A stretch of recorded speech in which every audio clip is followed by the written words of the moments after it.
I have to switch English to English. So we have seen this plot with say the updated version of all the exoplanets known. Also here I didn't mention, but there are all the ways that one can detect exoplanets. So the distribution, say, we have already seen from that plot that is very different from the solar system. So we have seen, this is just a summary, like the hot Jupiter, population of massive planets detected at very small radii. And their frequency, however, around main sequence star is about 1%, okay? And they have almost circular orbits, the one that are really, really close to the star, probably because of tidal circularization. And their temperature, you have to think about that as well, is about 1500 Kelvin, so they're quite hot, really. Of course, with the improved sensitivity, people have seen more and more, say, farther away system, and also the smaller masses. There were, in fact, these super Earths that were discovered after these Jupiters and hot Jupiters. And when you go to larger radii, you basically see no evidence of nearly circular orbits. There are lots of very high eccentricity orbit, and even eccentricities of larger than 0.9 have been detected. So really extreme situation.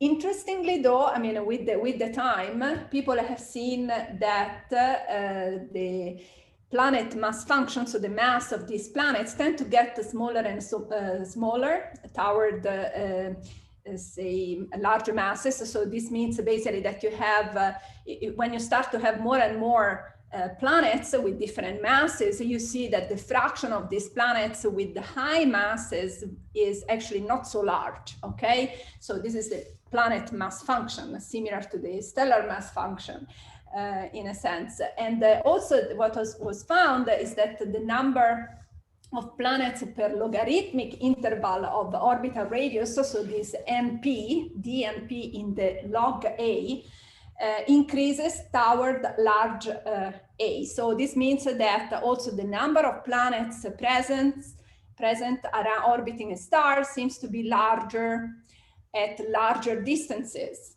Okay, so this was already seen, and it is also confirmed now, of course, by this pioneer work that was done by Marcy in 2005. So we talk about very long time. He was really one of the number one, say, in these radial velocity measurements. I was lucky actually at that time in 2005, I visited actually Berkeley, and he was under basically bombardment from press because of, you know, of all his discoveries at that time. So it was really great to, I remember, talk to him at that time because he was super busy all the time running around. Anyway, so for the sizes of Kepler planet, this is just an histogram. So you can see in one glance what are, and look at the numbers, it's really large numbers here. So we can start with the Earth size. You see that we are at the, say, about 800, more than 800 Earth size planets. Super Earth, so we talk about 1.2 to 2 Earth radii is more than 1,000. Neptune size, between 2 and 6 Earth radii is 1,500. And then you see there is a drop. So this planet mass function gets smaller here at higher masses, Jupiter size, and then even smaller if you go to more than 15 Earth radii. This was the first lava world that was found. This was in 2012. This was actually Spitzer discovery that was easy to do with the infrared. So you can really, you can imagine this terrestrial type of planet like an Earth put very close to the star. I don't remember now exactly what was this distance from the, but it must have been much closer in than Mercury orbit. So you have this magma ocean. And then we arrive, now of course we have enough statistics that we can find actually also which of these planets are sitting on the so-called habitable zone planets. So the habitable zone, what is the habitable zone? The habitable zone is where we are. So it's basically it's a location around a certain star where water could be found in liquid form. And this is, of course, has astrobiology consequences, and it's a very interesting location because, of course, we know that at least on Earth, liquid water is fundamental to have life. So you see, in fact, that here the green part here is all habitable zone. 4 different types of stars. This is the surface temperature of the star, and this is the energy received by the planet. So you see that going from, say, the Earth, so this is the sun. So the sun here, the Earth, we are just about at the edge, but you know, if we behave well, probably we can continue to stay here. And Mars also is inside, but at the other edge, okay? And Venus, unfortunately, as we know, it's quite far away. Actually, this dark green is the optimistic habitable zone, but you know, there are several models, but it doesn't matter here. Just to see though that there have been detection of several planets that are in this habitable zone. And you see most of them are from Kepler here, and but there are more recent detection because, as I said, unfortunately with the Kepler, it would be very hard to try to do further studies because they're very distant. And even if there was some life form, the communication could be really, really slow, okay? Because they're like hundreds of light years away. So maybe we will not be as patient if we want to communicate with somebody there. For example, one of these Kepler 22 system, this was a big press release, and you can see that it's actually orbiting a 25% less luminous star than the Earth, but it is in fact a bit closer in the orbit. But so the two things, how to say, compensate, and it is also into the habitable zone. And these are also other, say, habitable zone planets with their various names and, of course, artistic pictures, just to show you, you know, the type of size, how much solar flux you get. So this is 1.2 times the solar flux, so it gets radiation 1.2 times the one that we receive on Earth from our sun, which is about 1,000 watts per square meter. Kepler at 62F, this is slightly closer to the Earth and has a slightly less solar flux. There are other very famous exoplanets that have been studied a lot, like this Gliese system with masses all between, say, a few and 8 solar masses. And this, I think, was got a lot of attention from the whole community, including astrobiology, biophysicists. They were all very excited about this. And this is the TRAPPIST system that was discovered some years ago, but actually the whole glory of the 7 planets was actually discovered in Guillaume et al. 2017 Nature paper. So you see that it's a tiny system because actually, in fact, here, this is a small star, so it's a much less, say, massive than our sun. But they receive, of course, so they are closer in, so they receive enough radiation that actually, at least these 4 here, these 3 here, they are sitting in the habitable zone of this system.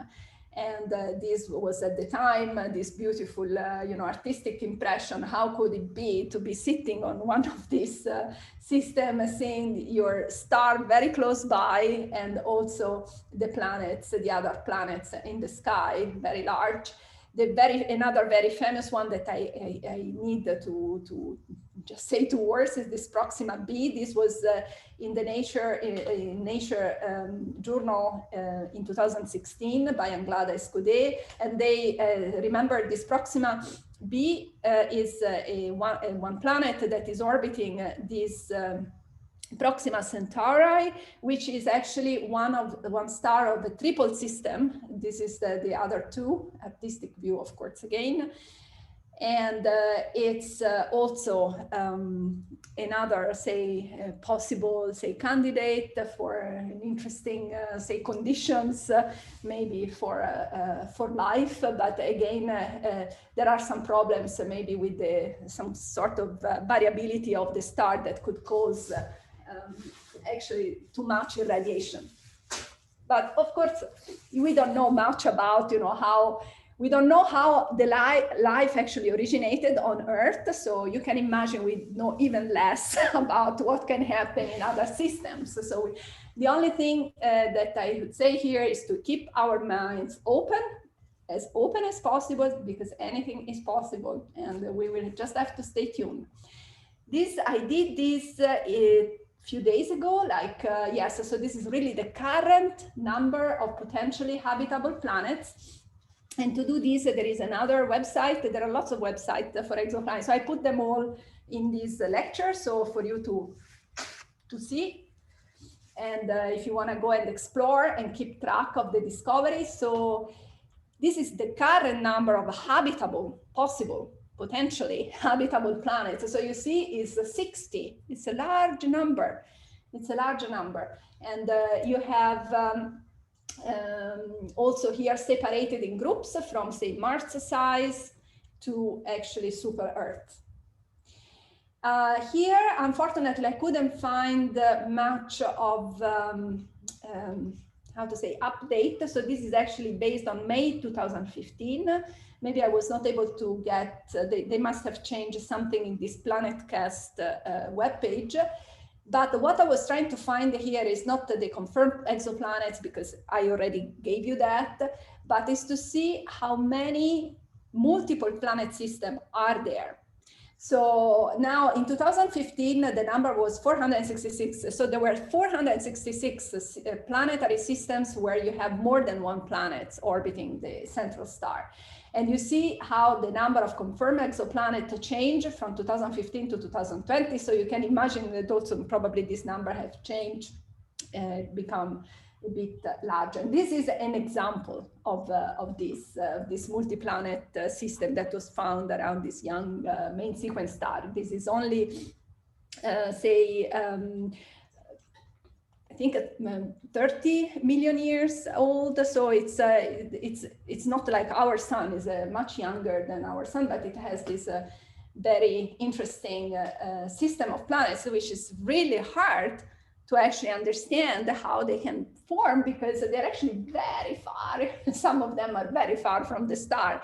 And if you remember in the second slide that I show you, the density decreases going outward. So how can you get enough surface density there to get the planet? It's a big question.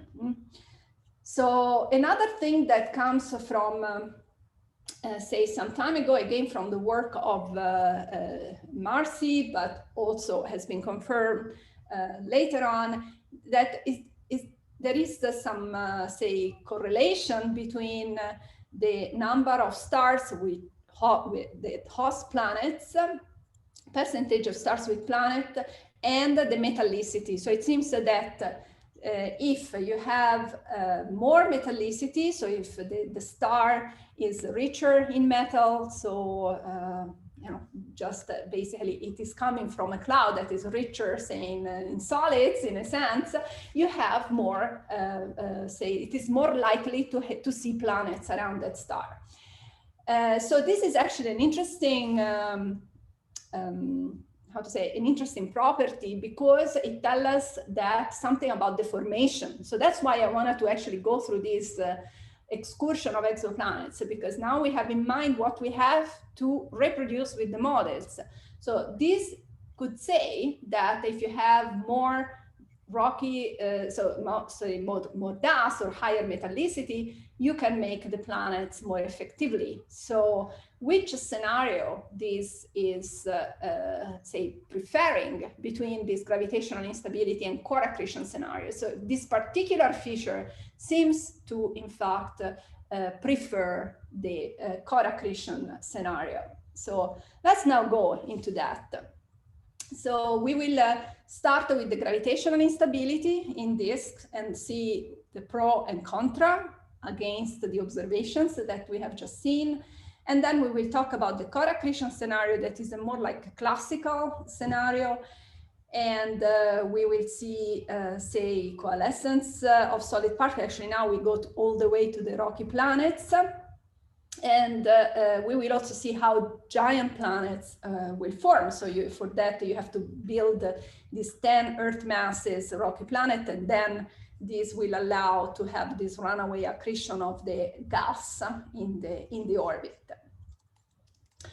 So for the gravitational instability, if you think about, so everything that is gravitationally unstable, as we saw yesterday, tends to fragment. So you have to imagine that you have a protoplanetary disk that is gravitationally unstable. This disk will tend to clump up, to make clumps, to become locally unstable and maybe form, a planet locally without the need of having to make this particle by particle growth. So in a sense, you can already imagine that this is going to be very efficient in making planets. But of course, there are other problems, and we will see that. So let's now try to arrive at a condition that allows us to determine if a disk is gravitationally unstable or not. Again, we will do some simple passages like we did yesterday. So first of all, you can understand, so in the disk you may have, of course, you have the gravity, but you can also have pressure forces, and you can have shear motions, easy to understand because you have this orbit, and you may have some variation in velocity, so shear motions that can oppose this clump formation. So basically what we have to do, we have to write equations that take into account the pressure force, the shear motion, and the gravity.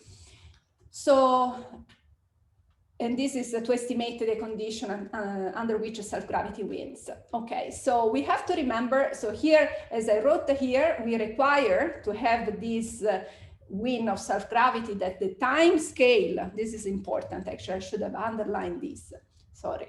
So we require that the time scale for collapse has to be shorter than the time scale on which either sound waves can cross a clump. This is due the link to the pressure, how pressure information, say, moves. They move with sound waves. So we have to make sure that the time scale for collapse is shorter than the, say, the time scale on which sound waves can cross the clump, or also that shear motion can destroy it. So we remember now from yesterday that the pressure term can be written as nkt, number density of the gas, Boltzmann constant, and kinetic temperature, which is also the sound speed square times rho, gram per cubic centimeter. And this is our sound speed that we also encountered yesterday. So if we have like a clump with the mass m that is forming, you can consider with the scale, let's say, of delta r with a certain size. So the mass will be given by pi delta r square times sigma. So if you are talking about the surface density, as we typically do with protoplanetary disk, you want to keep doing that. So you have sigma here, and then you have to have, of course, the area to make the basically the units consistent with the mass, so grams per square centimeter, and this is square centimeter. So this clamp could collapse on, you should remember, free-fall time from yesterday. This is the exact expression. And you put together, so basically you are implementing here the size, use the expression of the density and the relation between density and mass, and you find out that it's really simple passages. You can find out that the free-fall time is about the square root of the size cubed divided by gm, which can also be written because of the relation with the sigma as the square root of delta r divided by pi g and sigma. So this is the free-fall time in our disk. For clouds, of course, it's more important to have this form, but for the disk, we want to keep the sigma there, okay? So if we have, say, stabilizing influences that can prevent a collapse, we mentioned already the pressure and the shear. So if we consider now first the pressure term, so in the case of a sound wave that can cross a clamp of size delta r, of course, with this time scale here. So this will be the size of the clamp divided by the sound speed, because I just said that the pressure waves move with the sound speed. So then we arrive at, so we have considered the gravity, we have considered the pressure term, and now we want to see the time scale for shear motion. All this, by the way, comes from the Armitage book, so you can actually have a look at that for more detail than also all the passages, etc. So the shear time scale here, so the time that is required for a clamp to be sheared azimuthally by an amount delta r, so the amount, the size of the clamp, so then your clamp is really sheared by this force, is given by 1/r. So this is the, say, orbital radius times the omega in the r to the -1. So this is just the definition, say, of the shear motion that is in fact just 1/, the orbital period. And this is omega, so the orbital period of where your clamp is, and it is orbiting the young star. So, and of course, as we said already, you will have instability, so the disk will become marginally unstable and form this clamp if the free-fall time will be basically shorter than the time for this pressure wave to cross the clamp or to T-shear. So we have to set this inequality to understand when this is happening. So to do this, you set all these 3 times equal first, and then you obtain the condition for instability. And this is actually that if you put together all these different times that I just show you in the previous slides, you have that pi g sigma must be larger than the sound speed times this big omega. So at the given radius, which means also at the given omega, the disk will be unstable if it is massive enough, because sigma then will be larger, or if it will be cool enough, because in this case, the sound speed will be small. That, of course, depends on the square root of the temperature. So you see that we arrive at the condition of instability that it's basically requires very little say passages here, but give us a condition that is very similar to the more thorough and more comprehensive mechanism that was found by Tumor in 1964, and this is the famous Tumor Q parameter. Okay, so this is the QT that you can measure in a system to see if it is unstable or not. So in this case, if QT, so you see this, you can recognize this expression with what we actually found here. The only thing that is different is this kappa, which is the epicyclic radial frequency in this theory of tumor. But actually, you can approximate this kappa with omega, so you get a very similar equation that the one that I showed you before. So basically, if QT is less than 1, so if you have this pi g sigma less than this CSK, then you have you can have unstable, so the disk becomes unstable to clumping, to instabilities, while if it is larger than 1, you have a stable disk. And of course, you can measure sigma, you can measure omega, and of course, you can measure CS with some assumptions about, say, the temperature across the disk, and you can see if your disk is unstable or not. So there have been a lot of work on simulations about this gravitational instability work. Here are just examples from Boss, Alan Boss. He has been working very actively on this, and Boley and Durisden, so left and right. What you can see here is that basically it's the density contours of a 0.09 solar mass disk orbiting a 1 solar mass star. And you can see here, this dot here is actually a Jupiter mass clump, actually more than multi-Jupiter mass clump, that is formed only after 374 years during the orbital period, say, of this disk. So you can form these massive planets very efficiently. So basically, you know, when and how these actually appear. So if disks are relatively massive when they form, and we start to see evidence of that in some of these very young systems, class 0 system, then of course you can have gravitational instability. You have large surface density. You can also have this clumping infall onto a disk. So you have this young system, and we also start to see that now. You have your disk, and then part of the material of the envelope is infalling not directly onto the protostar or in the outer part of the disk, but also on top, because of course it depends on where in the envelope you are talking about. If you remember the streamlines that we saw yesterday, depending on where you start with, you can also end up also on the disk. This also could give local instability. Of course, cooling could also bring a disk from stable to unstable because you reduce the sound speed.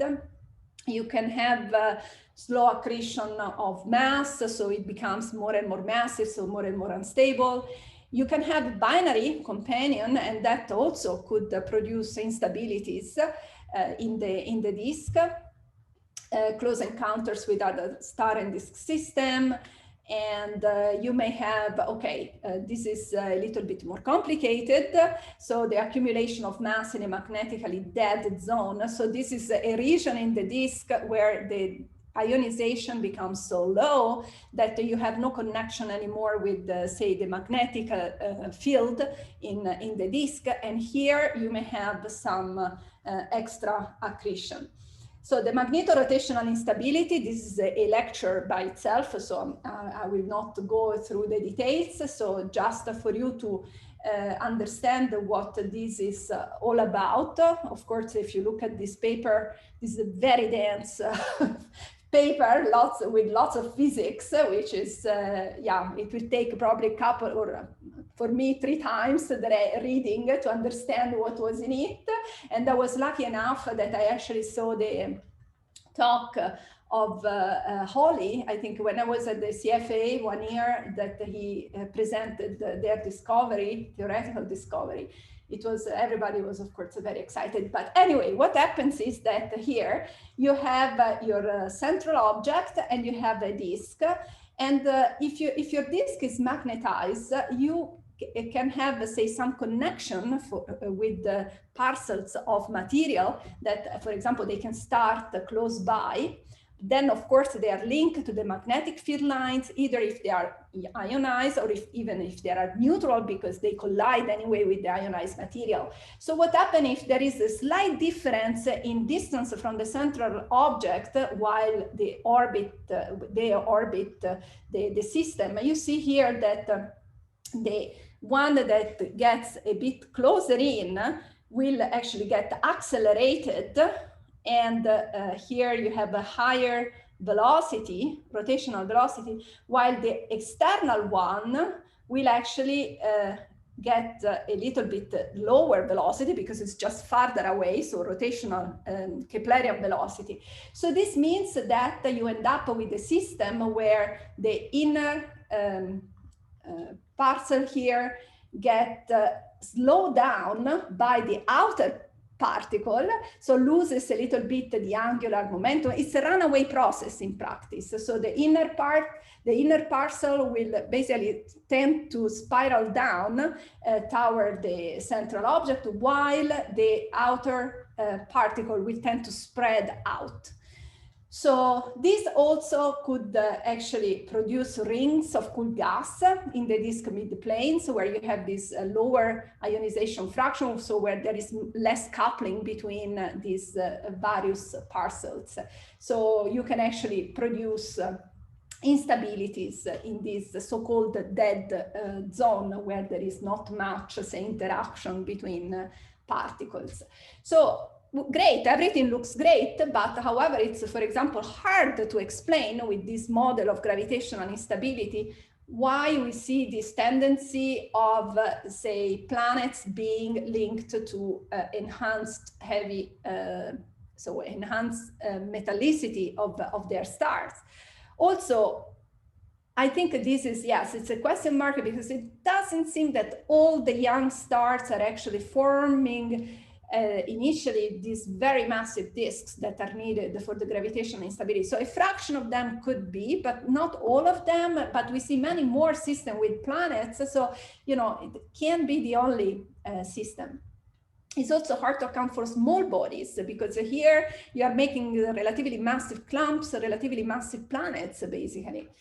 And also there are some problems with the differentiation in planet composition, because in these disks you have large temperature, because once you start to have these instabilities, you start to form also spiral arms and shocks within the disk that increase the temperature of the gas and the dust, because the densities are so high that dust and gas are coupled together. So in these cases, you have that basically you do not see a snow line anymore. You have everything basically in the gas phase. So how can you produce planets that are richer, they have atmosphere richer in ammonia, say, in, you know, instead of, say, water or things like that. So these are problems for this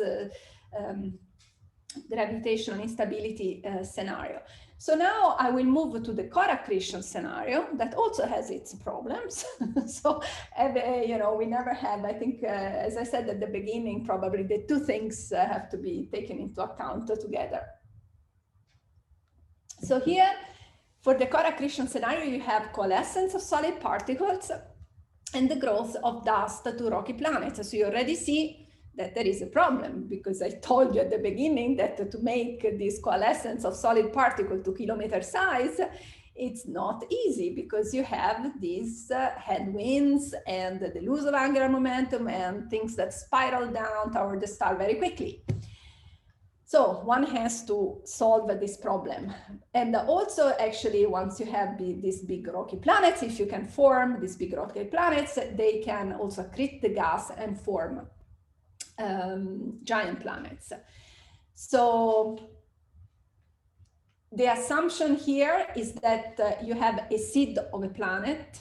So that, in fact, when you look at many of the simulations for planet formation, they don't really start with the, class 2 type of disk. So they start with seeds already, so kilometer size. So they are kind of putting the problems under the rug, as we say. But, also forming a planet from kilometer size planetesimal is not an easy business. So let's divide the different problems. So many people just start with the seed of a planet or also core that grows with these collisions, two-body collisions, and this is going to be rapid enough. Then you do it before you have the basically dissipation of your disk, either by streaming inside toward the star or being evaporated by the stellar radiation.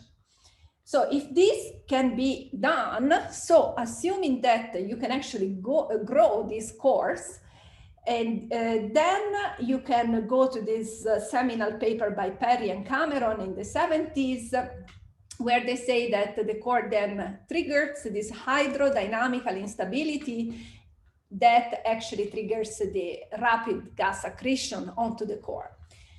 And for doing that, you have to reach these 10 Earth masses. So this number basically comes from this paper here. And you can get to Jupiter and Saturn relatively easily. So you have 4 main phases. So you have the core formation, the hydrostatic growth, the runaway growth, and the termination of accretion. And I'll talk about that briefly, just from pictures and simulation result. So here is the from Armitage book. So you have the seed that start, then you have the atmosphere formation. So it's growing the atmosphere. You have an initial hydrostatic growth. Then once you exceed the critical mass, you have the runaway growth. And this goes proceed until you basically have no more material to accrete. So it depends on, you become as massive as the material you have to eat until that is finished. Once that is finished, you cannot grow anymore. And then once you are done with the runaway accretion, you just start to kind of contract due to Kelvin-Helmholtz contraction. So you're losing gravitational energy due to the contraction and irradiate that away. So I'm not going to read this for you, but it's just for you, say, to review. I basically said this in the previous slide, the runaway growth and the determination of accretion. And this is the simulation, the classic Pollack et al. Paper in 1996, where they actually did the first simulation. They showed these various phases, 1, 2, 3, 4. So the embryo formation, the runaway growth. So here you have the, you get the solid, the solids grown together. The solid is this line here, MZ. And then you have the gas accretion. This is the XY is basically the volatile, the gaseous part that is accreting. So you can see that at some point when it gets close to, say, quite long, actually, times, but here is about 8 times 10 to the 6 years, you get to this rapid accretion when you get to the point of this 10 Earth masses core. So then you have your rapid accretion, and then it's truncated by gap formation. Pollack actually in the paper, they're saying, well, we just stopped when our program crashed because they at some point it couldn't accrete anymore. It was just a small accretion going on, so it was too small, we had to stop. But it doesn't matter. I mean, they were very honest. They said that they had problem with their code, but the important thing is that they can reproduce all these 4 phases in their simulation. That's why it's a classical. I put this picture here of Pan, which is one of the small moons in Saturn, because it's just to give you an idea of what happens in reality. I mean, you have these gaps that are formed by the planets, because in this case it's a moon, of a planet, but in a sense it's a scaled down version. And you can see that when you get to this runaway accretion, so you basically there is no more material to grow, you have these beautiful gaps that in fact now are also seen in other protoplanetary disks. I show you this HL tau image. And you can see now, because Saturn is so close compared to everything else, that the physics of these gaps is very intricate. I mean, it's very interesting. You have here instabilities. You can see these little waves. And actually, because this disk is made mostly by ice, these are ice rocks, there is accumulation sometimes of ice at the edge of these gaps. And with the formation of mountains that are, kilometer size sometimes. So I always like to think about, how beautiful it could be to just be flying like this little moon here around and see these beautiful icy mountains around. So anyway, it's just say nearby example.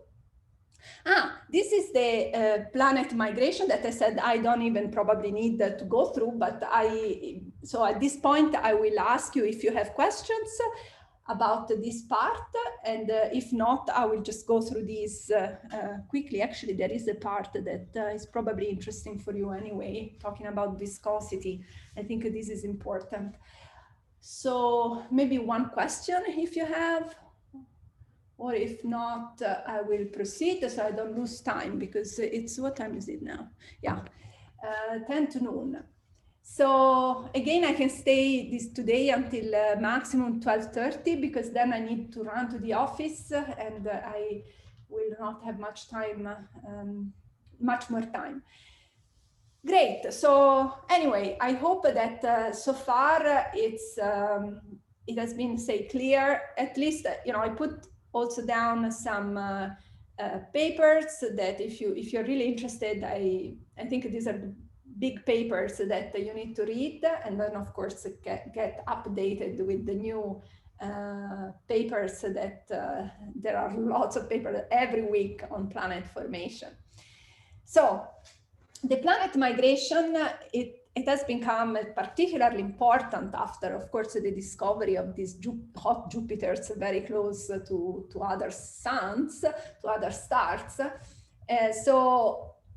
But people then realize that the migration is actually very efficient, could be so efficient that basically the planets will migrate in and disappear very quickly. So again, we have another problem here. I think all these problems are due to the fact that we are really ignorant on the physics and the structure of the protoplanetary disks.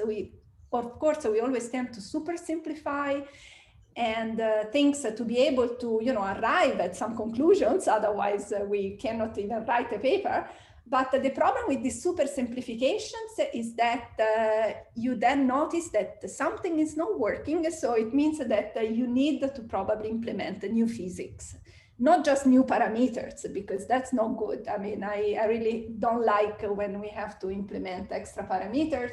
Just new physics and also the dust physics, etc. That it's important, I believe, to understand why these things are not working. So let's see the main type of migration. This is coming from the Chambers paper that I mentioned in one of the other. I gave the reference in the previous slides. So the type 1 is actually caused by relatively small mass planets, so like Earth mass planets. What they induce is a perturbation, kind of a linear perturbation in the surrounding disk. So you see here is the planet, and then there are these kind of tiny, thin spirals that connect to the disk, and there is, of course, accretion going on, and one spiral is going outward, one is going inward. So you can understand there is some kind of, evolution with the evolution of the disk. This planet will follow exactly that. So in fact, the migration rate that is found in the models of this low mass planet is proportional to the mass of the planet and the surface density of the disk. So depending on how massive is your disk, you have more or less, say, migration. In general, the time scale of inward type 1 migration for one solar mass star is quite short. You see, it's 100,000 years, and these disks live for several million years, so it is a relatively short time scale. Short can be the time scale also for the type 2 migration that now involves larger, like Jupiter mass type of planets. So you see here, in fact, in this case, you have a larger gap because the Jupiter mass, so this has to be at least, remember, 10 Earth mass core, then you have the runaway accretion, and then you are eating up everything you have in your orbit. So you get this, but you are still connected with the inner ring and the outer disk, and again this tidal interaction makes say the orbit of the planet that evolves with the viscous evolution of the disk. So disks, in fact, again taking into account probably too little physics, but still starting with this class 2 disk, relatively, say, axisymmetric type of structure, they are still evolving because of the viscous torques. And this is, in fact, I just wanted to say a few words about this because it's very important.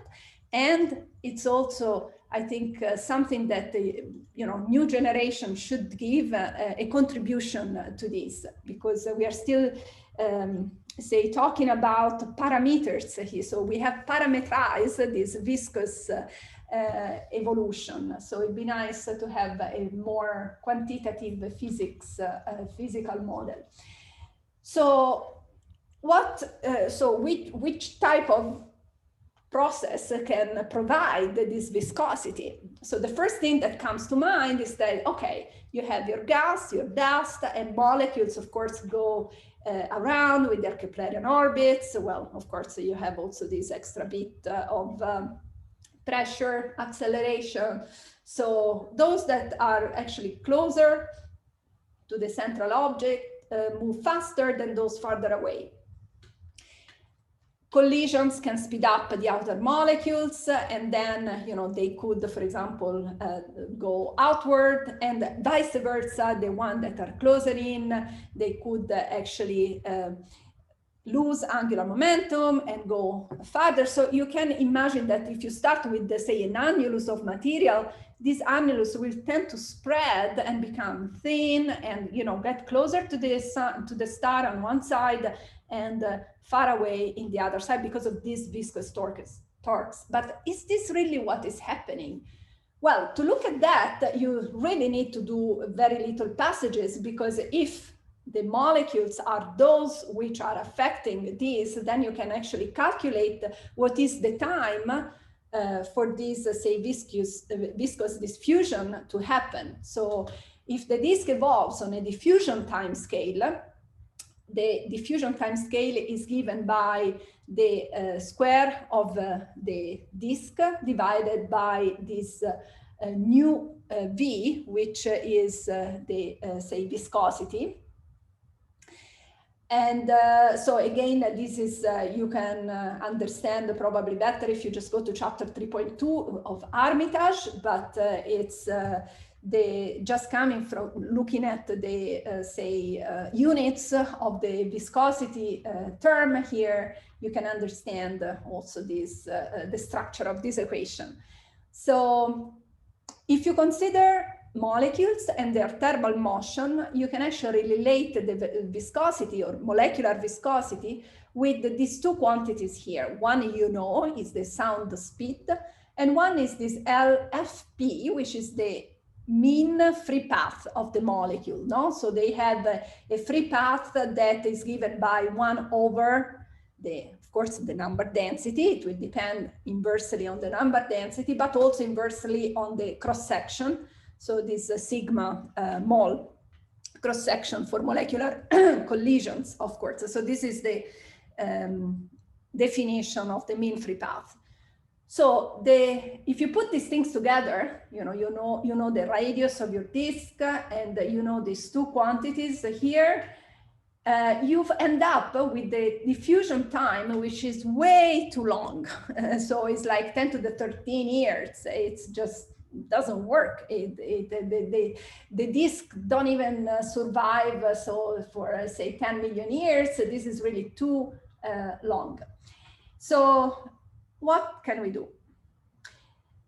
The other thing that could actually get, some viscosity into the disk is actually turbulence. If there is some turbulence present, then you have this turbulent fluid motion, and you have this microscopic mixing of fluid elements. And of course, each of them can actually provide or say act as turbulence viscosity. So it's a kind of an effective viscosity. So this is how to actually quantify this. Say, okay, the magnitude of this turbulent viscosity, we have no clue. So we have to estimate. We have to estimate with, this is basically what has been done in the paper that I will mention in the next slide. So we have to estimate. So if assuming that the turbulence is about isotropic, then the outer scale of the turbulent flow must be limited by, so it cannot be larger than the smallest scale in the disk. So you cannot have a bigger, say, turbulent, say, parcels, bigger than the size, the smallest size of the disk, which is the scale height. So the height of your disk, okay? So this is a limitation, one information. Second information, the velocity of this turbulent motion cannot be much larger or not larger at all than the sound speed, because then you are in a situation where you have the supersonic motions, and then you have shocks, and they dissipate very rapidly. Okay, so with these two assumptions, we arrive to the formula that everybody is using for the disks, and this is this famous Shakura and Sunayev 1973 paper, where it says, yes, the viscosity can be parameterized with a constant, which is, the best we can do, times these two quantities that I told you, the sound speed that limits the velocity, of course, of this turbulent parcel, and the scale height that limits the size of these turbulent clumps, turbulent regions. This is the famous Shakura-Sunayev alpha parameter, and this measures the efficiency. So it's a very important parameter. It measures the efficiency of angular momentum transport due to this turbulence. So, I think we need to understand what is behind this Shakura-Sunayev parameter, and I hope we will understand. So the only thing we know is that typically what we see, considering the sound speed and the scale height, and say the properties of the disk, people think this is anything between 10 to the minus 2 and 10 to the minus 4. So you can actually specify the viscosity in terms of this local disk quantity. And problem is that alpha is considered constant, but who told you that? I mean, this is another thing that I say, well, maybe, if we can try to understand the physics behind this alpha, then maybe we will see that alpha may not be constant and actually can vary with the temperature, with the density, with the composition. So, it would be great if somebody can understand this connection.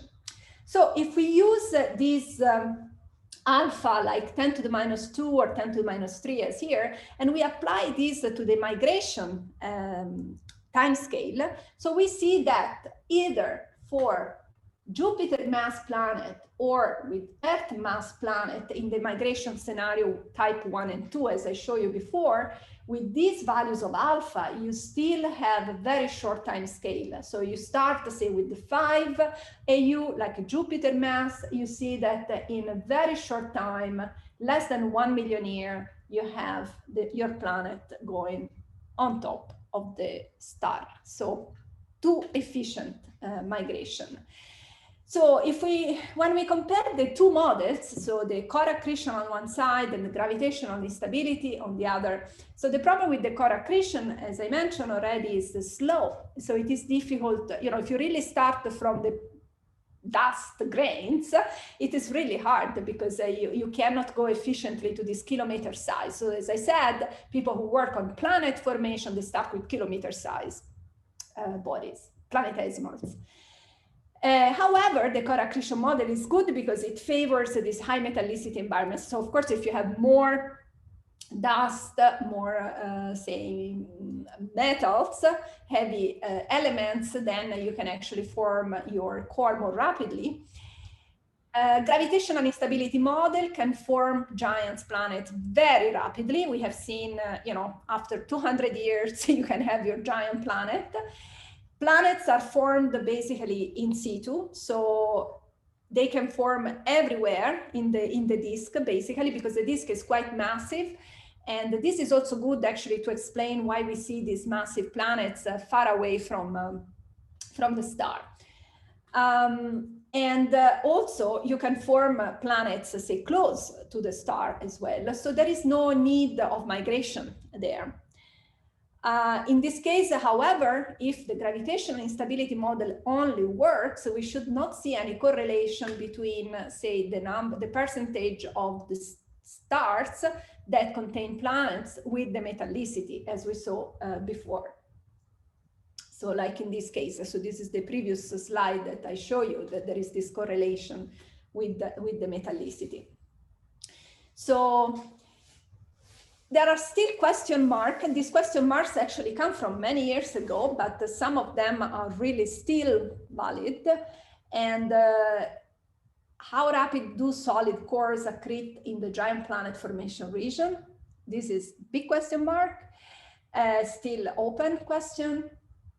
Say, how does a growing giant planet interact with the surrounding protoplanetary disk? This is this tidal effects, migration type 1 and 2. So again, migration rates are too rapid. So in this case, I think some progress have been made because people have seen the presence of the so-called pressure bumps. So there are some regions in the disks that have been seen with ALMA, actually discovered with ALMA, where you see this horseshoe shape, where you see extra dust. So there is some kind of accumulation of dust in some region that could actually produce bumps, pressure bumps, so that planets are not allowed to actually move forward, say, inside. But still, the physics is not completely clear. And in this Chambers review, in fact, they say we need to improve the estimate of the directional and rate of migration in realistic protoplanetary disks. So really take the disk with its physics, put planets, and follow the migration more properly. So request of more physics.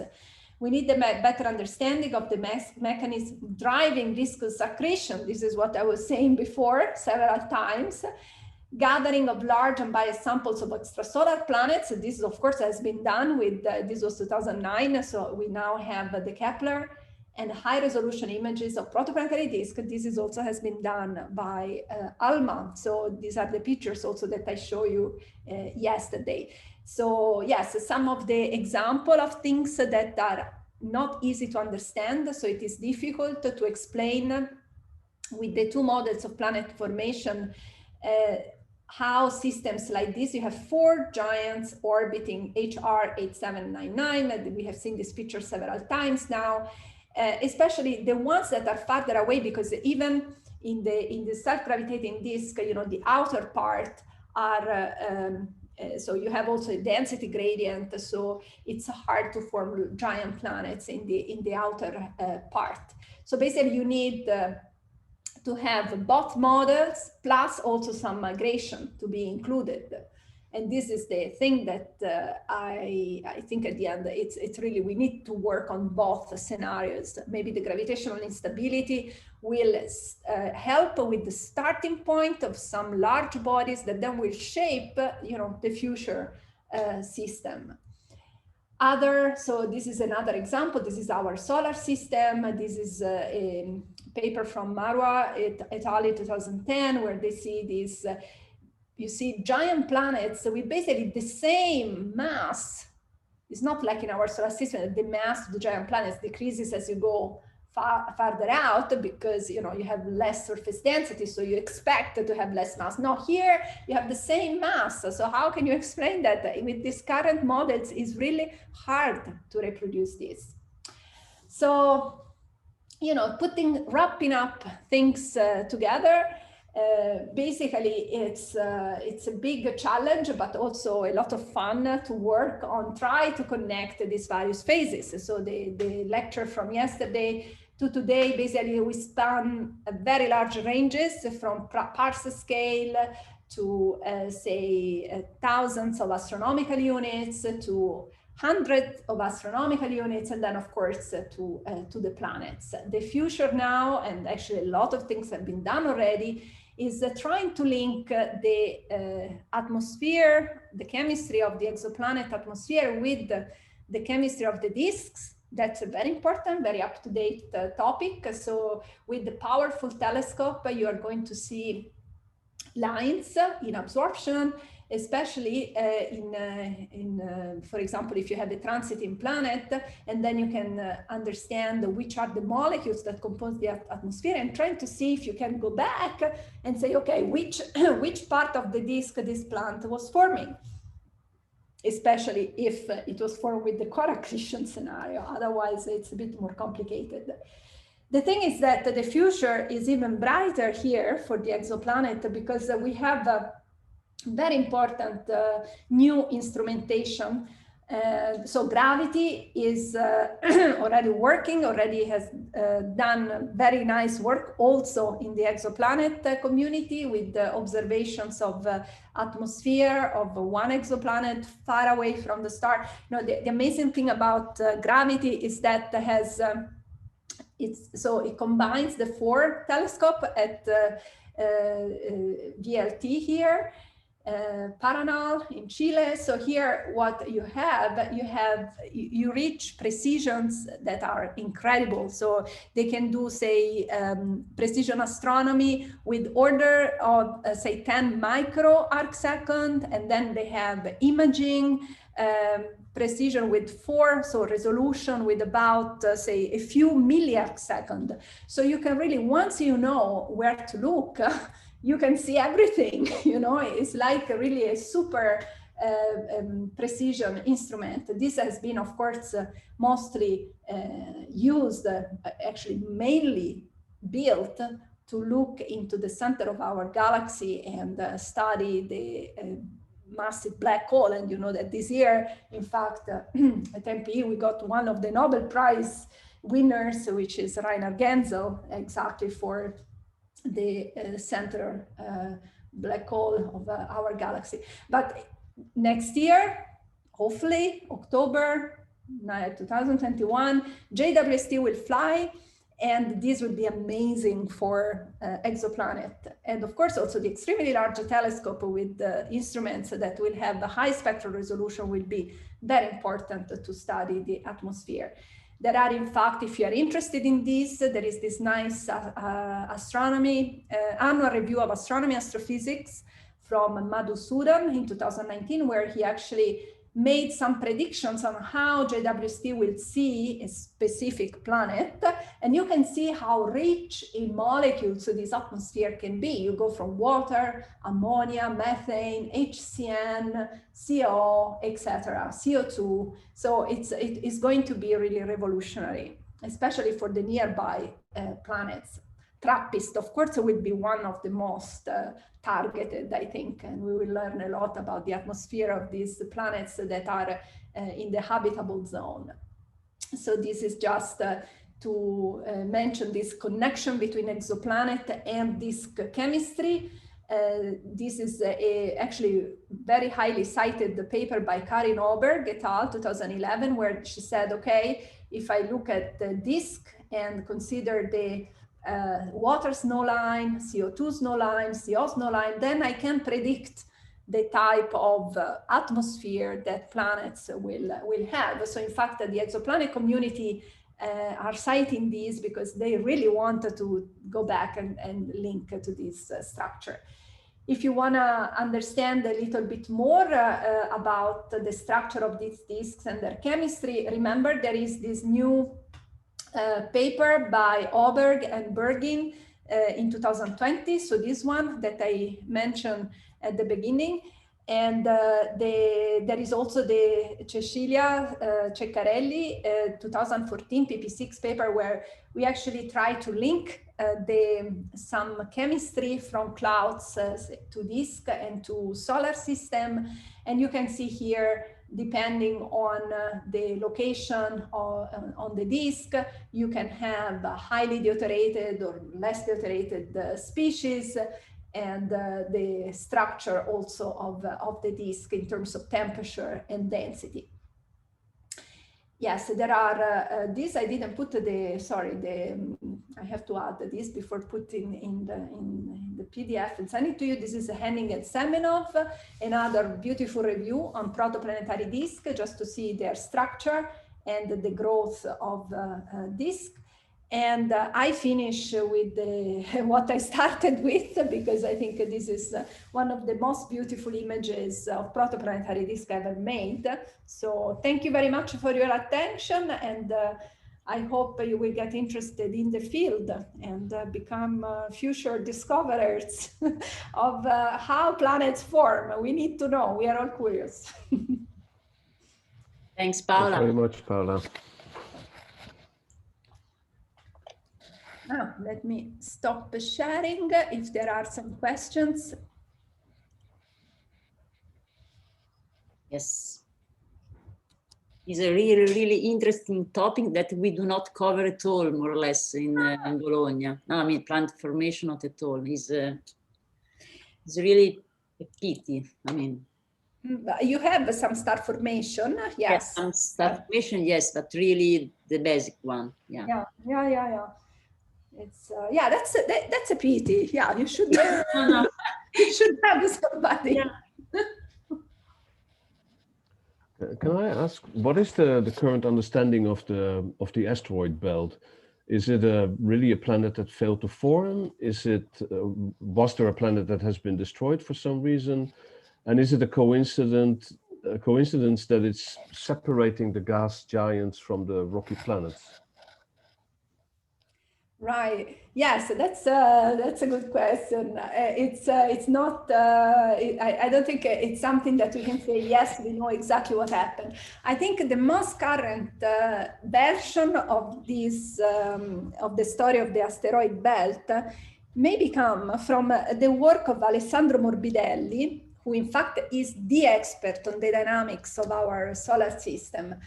And Alessandro Morbidelli has been working together with others, I mean, not just by himself, on to try to understand how planets like our Earth got volatiles, no? Because the planet Earth, as well as all the planets, the terrestrial planets, were born in a region where there were no ices. So you have basically very dry conditions. So Alessandro Morbidelli is thinking that what happened, he also changed his mind, but the latest I heard is that at the time when Jupiter was forming, there was the formation of a pressure bump, you see. So there was a pressure bump that basically made all these icy bodies that were, say, in the away from the snow line, get close to this pressure bump where Jupiter was forming, but they were not allowed to go in, okay? And at the time of Jupiter formation, this bump, basically these pressure bumps disappeared. So all this material that accumulated there that were a mixture of various like kind of comet type, they moved in, And they contributed to the heavy bombardment also of the Earth, and contributed also to this asteroid belt. I mean, now the asteroid belt objects are not all icy objects. Actually, the majority of them don't seem to be very icy, but there are also lots of them which contains ammonia. You know, there is, I don't know if it is the Ceres or some other. So there are some big bodies actually that are very rich in ice. So basically this asteroid belt has been a mixture of, I think there were planetesimal that probably were not able to connect together because of the influence of Jupiter, that the tidal forces that didn't allow them. But it was enriched by more material, icy material coming from this swarm of, say, icy bodies at the time of Jupiter formation, when the doors were open to all, you know, to get all these things fall in. So some stopped there at the asteroid, and some just went, of course, to the sun and also to the Earth and to the Venus and all the terrestrial planets. So the idea is that the asteroid belt is like a mixture, what you said. So there is the missing, say, the presence of these tidal forces that prevented planetesimal to get together. But at the other side, is that not enough? You have to have also icy population that at the beginning, it was not clear how you can actually form that there, because they are inside the snow line in a sense. And but you know, with this new idea of Alessandro, I think that can be also understood. But it's really, you know, if you think about it, all these conditions, it's very complicated. And in a sense, basically this means that if we didn't have Jupiter, maybe we didn't even have life on Earth, because we don't have all the volatiles, you know? So it's all kind of mind-blowing if you think about it. Yeah. Okay, thanks.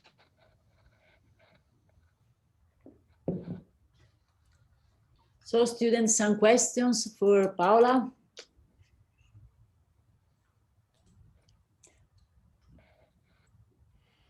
Everything is clear, or too much difficult?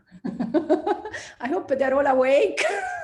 Well, it's morning, so I hope this is true.